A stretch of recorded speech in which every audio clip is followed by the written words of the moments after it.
Friends, നമ്മളെ പുതിയൊരു വീട്ടിലോട്ട് എല്ലാവർക്കും സ്വാഗതം. അപ്പോൾ നമ്മൾ ഇപ്പോൾ മൈസൂർ പോയിക്കൊണ്ടിരിക്കുകയാണ്. മൈസൂരിൽ പോകുന്ന വഴി ഒരു ചെറിയൊരു കാടാണ്, കാട് പോലെ കടുവ അങ്ങനെ. വലത് സൈഡ് ഇടത് സൈഡ് ഒരു 2 പേര് നമ്മളെ നോക്കി നിൽപ്പുണ്ട്. അങ്ങ് പുറകിലോട്ട് വേറെ വലിയ കൂടുതൽ മാനുകൾ നിൽപ്പുണ്ട്.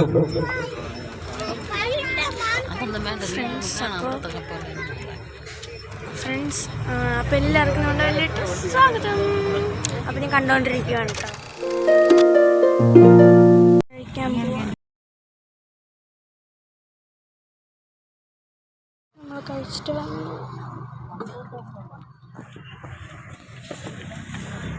നമ്മൾ മൈസൂർ പാലസിൽ വന്നിട്ടുണ്ട് ഫ്രണ്ട്സ്. അപ്പോൾ ഞാൻ അകത്ത് കയറി ആദ്യം വിചാരിച്ചു അവിടെ ഫോൺ അലൗഡ് അല്ലാന്ന് വീഡിയോ, പക്ഷെ അവിടെ അലൗഡാണ്.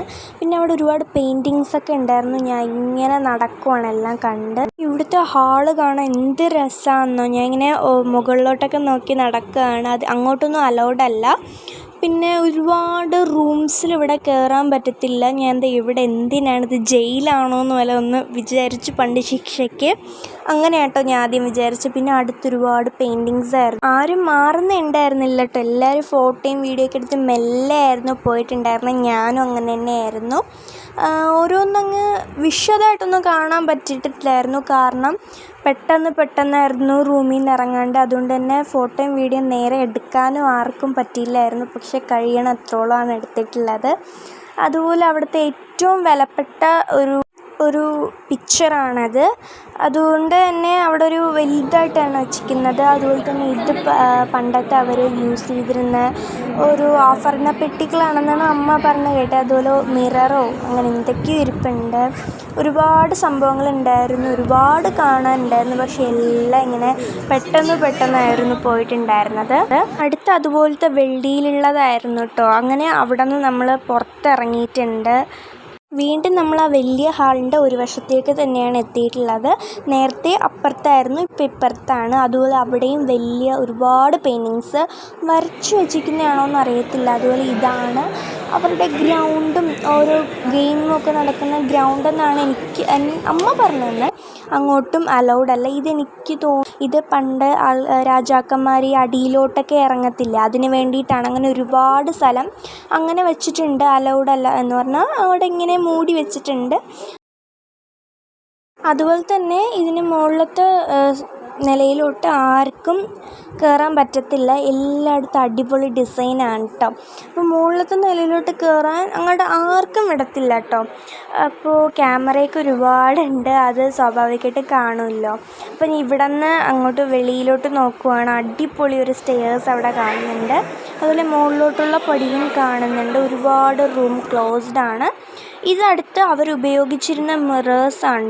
അത് വെള്ളിയിലുള്ളതാണ് കേട്ടോ. വെള്ളിയിലുള്ള റിയൽ വെള്ളിയാണോന്ന് അറിയത്തില്ല. അതുപോലെ ഒരുപാട് ചെയേഴ്സും രാജാവിൻ്റെ തന്നെ ചെയറാണോന്ന് അറിയത്തില്ല. അതെന്തോ ആനക്കൊമ്പ് കൊണ്ടുള്ള അങ്ങനെ എന്തൊക്കെയോ അവിടെ ഇരിപ്പുണ്ട്. വീണ്ടും നമ്മൾ ഈ ഒരു ഹാളിലെത്തിയിട്ടുണ്ട്. അതേ ഹാളല്ല, വേറൊരു വലിയ ഹാളാണ്.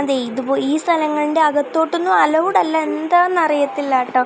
അങ്ങ് അകത്ത് കയറണം നല്ല ആഗ്രഹം ഉണ്ടായിരുന്നു. അമ്മയും വിചാരിച്ചു, പക്ഷേ ഇതെന്താ അകത്ത് കയറാൻ പറ്റില്ല എന്ന്. നല്ലൊരു സ്ഥലമായിരുന്നു കേട്ടോ.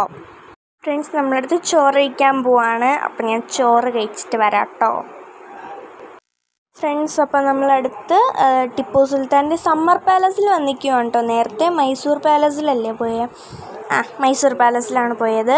ഇപ്പോൾ നമ്മൾ ടിപ്പു സുൽത്താൻ്റെ സമ്മർ പാലസിലാണ് വന്നിരിക്കുന്നത് കേട്ടോ. പാലസിന് മുകളിൽ മൊത്തം പച്ച കളർ തുണി കൊണ്ട് ഫുള്ള് മൂടിയിരിക്കുവാണ്. ഇതിനാന്ന് വെച്ചാൽ എനിക്കറിയുള്ള വെച്ചിട്ട് അവിടുത്തെ ഒരുപാട് പെയിൻറ്റിങ്സ് ഉണ്ട്. ആ പെയിൻറ്റിങ്സ് ഇപ്പം നശിച്ചു തുടങ്ങിയിട്ടുണ്ട്. ആ പെയിൻറ്റിങ്സ് നാച്ചുറൽ കളേഴ്സ് കൊണ്ടാണ് ചെയ്തിരിക്കുന്നത്. ഈ ഇലയുടെ പച്ചയും അങ്ങനെ പൂവിൻ്റെയൊക്കെ അങ്ങനത്തെ കളറുണ്ടാണ്. അപ്പോൾ ഇത് പെട്ടെന്ന് മങ്ങുമെന്നുള്ളതുകൊണ്ടാണ് ഇങ്ങനെ ഒരു കവറിങ് കൊടുത്തിരിക്കുന്നത് എന്നാണ് എനിക്കറിയുള്ളത്. നിങ്ങൾക്ക് എന്താണ് അറിയുന്നതെന്ന് കമൻറ്റ് ചെയ്യണം. അകത്ത് പോയപ്പോൾ തന്നെ ഒരുപാട് പെയിൻറ്റിങ്സ് നശിച്ചു പോയിട്ടുണ്ട് കേട്ടോ. അപ്പോഴാണ് എനിക്ക് ഒന്നും കൂടെ മനസ്സിലായത്. എന്തായാലും നമ്മൾ അങ്ങ് ചെന്നപ്പോഴാണ് അറിഞ്ഞത് ഒട്ടും ക്യാമറ അകത്ത് അലൗഡ് അല്ല. സെക്യൂരിറ്റി കൂടെ ഉണ്ടായിരുന്നു. അപ്പോൾ അകത്തത്തെ വീഡിയോ ഒന്നും എടുക്കാൻ പറ്റിയിട്ടില്ലായിരുന്നു. എന്തായാലും നമ്മൾ വന്നിടത്ത് നല്ല വെയിലായിരുന്നു. അതുകൊണ്ട് തന്നെ ഇത് അങ്ങൊരു മരം കാണുന്നുണ്ട്, ഒരു വലുത്. ഇതാ അത് തന്നെ. അവിടെ ഞാൻ തണലത്തൊന്ന് പോകാമെന്ന് വിചാരിച്ചു. പിന്നെ അവിടെ ചെടിക്കൊക്കെ വെള്ളം ഇങ്ങനെ സ്പ്രേ ചെയ്തുകൊണ്ടിരിക്കുകയാണ്. എന്തോ ഒരു മെഷീൻ, അതിൽ കുറച്ച് നേരം ഒന്ന് അടിച്ചു പൊളിച്ചു കേട്ടോ. വെള്ളം തലയിൽ കൊള്ളാതിരിക്കാൻ ഓടുന്ന എന്നെയാണ് ഈ കാണുന്നത്. അമ്മേൻ്റെ ഫോണിലും വെള്ളം നനഞ്ഞിട്ടുണ്ട്. അതുകൊണ്ട് കുറച്ച് വഴക്കും കിട്ടി. എന്തായാലും അമ്മ കുറച്ച് നേരത്തേക്ക് ക്യാമറമാനായിട്ടുണ്ട്. ഉടൻ തന്നെ എൻ്റെ ഏൽപ്പിച്ചു. അത് ഞാൻ നനയുന്ന വീഡിയോ എടുക്കാനാണ് കേട്ടോ. നിന്ന് ചിരിയായിരുന്നു. അങ്ങോട്ട് വന്നൊന്നുമില്ല. പിന്നെ ഞാൻ നനഞ്ഞു കുളിച്ച് വന്നിട്ടുണ്ട്. ഒടുവിൽ നമ്മൾ എല്ലാവരും, എൻ്റെ ടീച്ചർ ഉൾപ്പെടെ വെള്ളം നനഞ്ഞു കേട്ടോ. എന്നിട്ട് നമ്മൾ അച്ഛൻ്റെ കയ്യിലൊന്നും വഴക്ക് കേട്ടും കൊണ്ട് പോവാണ്. അങ്ങനെ തളർന്ന ഫോണിലും വെള്ളം വെച്ച് തളർന്നല്ലേ ഞാൻ ടാറ്റ പറയുന്നുണ്ട്. അത് കഴിഞ്ഞ് നമ്മൾ ടിപ്പു സുൽത്താൻ്റെ ശവകുടീരം പോയിക്കുവാണ് കേട്ടോ. അത് കഴിഞ്ഞ് നമ്മൾ മൈസൂരിലെ വൃന്ദാവൻ ഗാർഡനിലാണ് കേട്ടോ വന്നിരിക്കുന്നത്. ഞാൻ ഡാമെന്നാണ് ആദ്യം വിചാരിച്ചത്. പിന്നെയാണ് മനസ്സിലായിട്ടോ വൃന്ദാവൻ ഗാർഡൻസ് ആണെന്ന്. നമ്മൾ അകത്തേക്ക് കയറിയിട്ടുണ്ട്. അകത്തും പുറത്തും ഒക്കെ കടകളാണ്. അതുകൊണ്ട് തന്നെ കണ്ണിലും മൊത്തം ഒരു കടമയമാണ്. അപ്പോൾ നമ്മളിങ്ങനെ നടന്നുകൊണ്ടിരിക്കുകയാണ്. ഇവിടെയാണ് മറ്റേ ഒരു പാട്ടിട്ട് കഴിഞ്ഞാൽ അതിന് ഒപ്പം തുള്ളുന്ന ആ ഒരു വാട്ടർഫോൾസ് അല്ല, ഒരു എന്താ പറയണേ, ആ ഒരു സംഭവം ഉള്ളത് അത് തന്നെ. അപ്പോൾ ഇവിടെ ഒരു വലിയൊരു കായലോ ഡാം തന്നെ കേട്ടോ, അതാണ്. അപ്പോൾ നമ്മൾ അപ്പുറത്തെ കരയിലെത്താൻ ഒരു പാലമുണ്ട്, അതുപോലെ ഒരു ബോട്ടുണ്ട്. ഞാൻ ബോട്ടിലാണ് പോകുന്നത്. കാരണം ബോട്ടിനും കയറാമല്ലോ, നമ്മൾ ഊട്ടി ചെന്നപ്പോൾ ബോട്ടിൽ കയറാമെന്ന് വിചാരിച്ചു. പക്ഷേ ബോട്ടിന് ടൈം കഴിഞ്ഞു ഗൈസ്. എന്ത് ചെയ്യാനാ. അപ്പോൾ നമ്മളിവിടെ വന്നങ്ങ് ബോട്ടിന് കയറി. ചെറിയൊരു പേടി ഉണ്ടായിരുന്നു. വിധം അപ്പുറത്തെത്തി. പിന്നെ അവിടെ നിന്ന് ഡാൻസും ഫോട്ടോസൊക്കെ ആയിരുന്നു കേട്ടോ. ഈ മരം കാണാൻ നല്ല ഭംഗിയുണ്ടായിരുന്നു. അതൊക്കെ കഴിഞ്ഞ് പിന്നെ തിരിച്ചു പോകുന്ന സമയത്ത് അവിടെ ചെറുതായിട്ട് ഇത് എന്ത് ഭംഗിയാണ്. ഞാൻ അതിൻ്റെ ഭംഗിയൊക്കെ ഇങ്ങനെ ആസ്വദിച്ച് നിന്നു.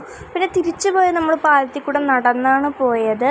പിന്നെ ഒരുപാട് പ്രാവശ്യം തിരിച്ചു വരാണ്ടി വന്നു ആ ഡാൻസിങ് ആ ഒരു സംഭവം കാണാൻ വേണ്ടിയിട്ട്. പക്ഷെ അതിന് ടൈമിങ് കഴിഞ്ഞു ഗൈസ്. നമ്മുടെ ഇന്നത്തെ വീഡിയോ ഇത്രയേ ഉള്ളൂ.